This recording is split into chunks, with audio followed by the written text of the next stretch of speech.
let's discuss the truth about hair loss during fasting and discover effective strategies to maintain healthy locks during your fasting journey. So I know this is a big concern for a lot of us who are deciding to explore intermittent and prolonged fasting routines. Personally, I have had some experience with some hair thinning, which understandably so caused me a little bit of worry. But through a lot of research and personal experimentation, I learned that understanding the reasons why this happens and taking proactive steps can significantly mitigate the risk. So today I want to share with you what I've learned, along with some practical tips to help you prevent hair loss during fasting. Let's start by talking about why this happens. And there are a few reasons why this can happen. To start, let's talk about telogen effluvium. Telogen effluvium is a form of hair loss characterized by excessive shedding of hair from the scalp. It occurs when a significant number of hair follicles prematurely enter the resting phase, telogen. Fasting as a physical stressor can trigger telogen effluvium in susceptible individuals. Typically, hair loss starts to occur about 3 months after the stressful event, in this case would be fasting, and you should see it resolve in about 6 to 9 months as the follicles return to the anagen, aka growth phase. Another reason we see this happen is nutrient deficiencies. Now, I'm not talking about electrolytes because you should be drinking all your electrolytes while you're fasting, but more so talking about things like biotin, B vitamins, zinc, iron, proteins, things that are crucial for your hair health. Biotin, for example, is directly involved in the production of keratin, which is a protein that makes up the hair strand. Zinc and iron deficiencies have been linked to hair shedding and thinning. Without these nutrients, your hair follicles might weaken, which could lead to increased hair loss. So these are a few vitamins that you could be introducing to your fasting routine to help reduce the risk of hair loss. Stress hormones.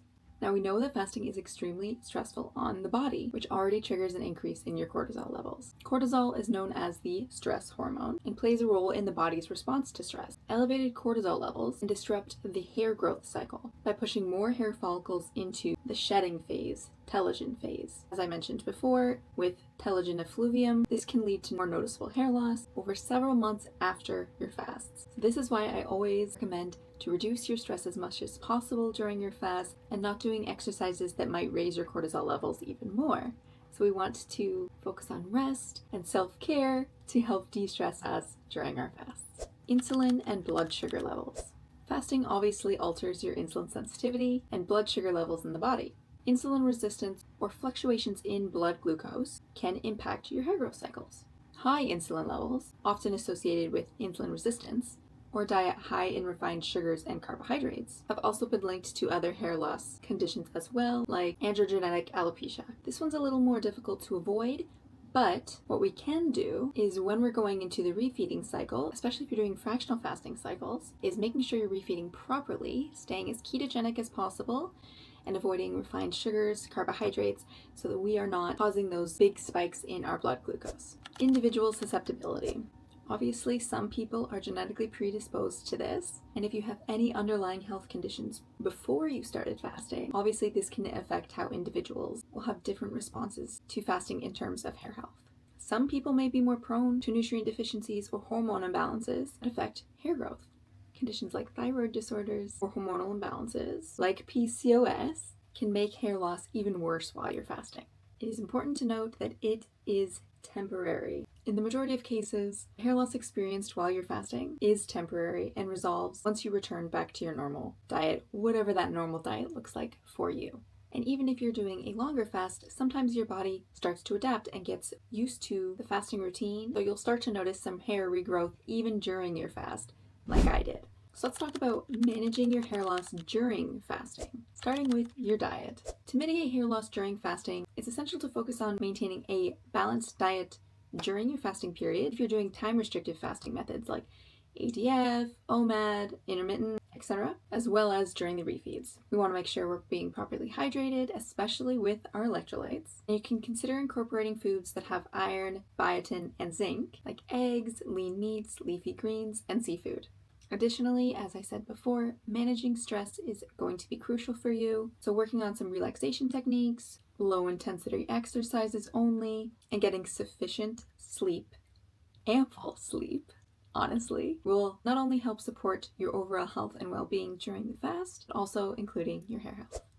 Hair health techniques. So we know that maintaining scalp health is crucial, preserving your hair's strength and vitality, especially during the fasting periods. Incorporating things like Regular hair oiling and scalp massages not only nourishes the scalp, but it also stimulates blood circulation to the hair follicles, promoting healthier hair growth. I also recommend protective hairstyles, such as gentle low ponytails or braids, as this can help minimize the stress on the hair shaft, which will reduce breakage. Additionally, limiting the use of hot styling tools prevents heat damage that can weaken hair strands over time. You can also use silk or satin hair accessories and a pillowcase, which will reduce friction, prevents tangles, and minimizes hair damage while you sleep. By integrating these scalp health techniques and protective measures into your routine, you can support your hair's resilience and hopefully maintain its luster through your fasting journey.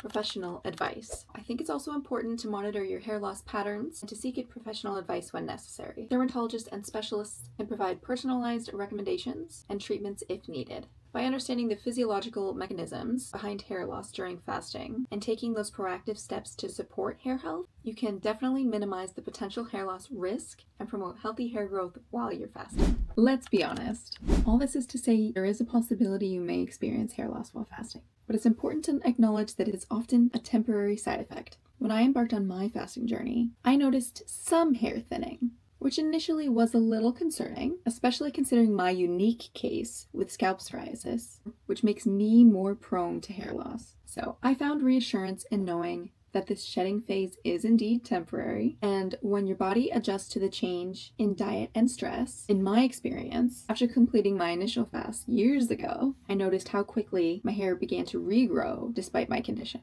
Within a few months, I was noting significant hair regrowth, and now my hair has returned back to its normal state. Now, I do also have thicker hair, so again, even the very minimal amounts that I did notice were regrowth. I never noticed that my hair was particularly thin on my head. It's also worth noting the very little temporary shedding I experienced. My hair managed to maintain its length and health thanks to proper hydration with my electrolytes on my fast, a good refeeding routine, and careful attention to scalp health. This journey gives prominence to the resilience of the body and reinforces the importance of personalized care and patience during fasting and the recovery phases, especially for individuals with unique health considerations like scalp psoriasis. Thanks again for watching, and I'll see you all in the next video. Happy fasting!